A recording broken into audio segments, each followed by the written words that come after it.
ഇന്ന് നമ്മൾ ഉണ്ടാക്കാൻ പോകുന്നത് അമൃതം പൊടി വെച്ചിട്ടൊരു സ്നാക്സാണ്. ഇതൊരു 4 മണി പലഹാരമായിട്ട് നമുക്ക് കഴിക്കാൻ പറ്റും.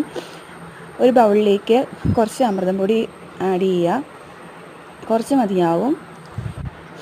അതിലേക്ക് ലേശം ഒരു നുള്ളു ഉപ്പിട്ട് കൊടുക്കുക.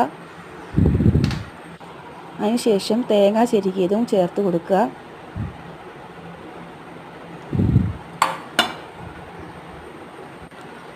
എന്നിട്ട് അതിലേക്ക് വെള്ളം ആഡ് ചെയ്ത് കൊടുക്കാം. വെള്ളം ഒഴിച്ച ശേഷം നന്നായിട്ട് കുഴച്ചെടുക്കുക. കട്ടയൊന്നും കെട്ടാതെ നന്നായിട്ട് നമുക്ക് കുഴച്ചെടുക്കാം. കുട്ടികൾക്കൊക്കെ കൊടുക്കാൻ പറ്റിയ നല്ലൊരു 4 മണി പലഹാരമാണ്. അതിനുശേഷം നമുക്ക് 5 മിനിറ്റ് റെസ്റ്റ് വെച്ചിട്ട് ചെറിയ ഉണ്ടകളാക്കി അപ്പച്ചെമ്പിൽ ആവിയിൽ വെച്ച് നമുക്ക് വേവിച്ചെടുത്ത് കഴിക്കാൻ പറ്റും. നല്ല ടേസ്റ്റാണ്. ഒന്ന്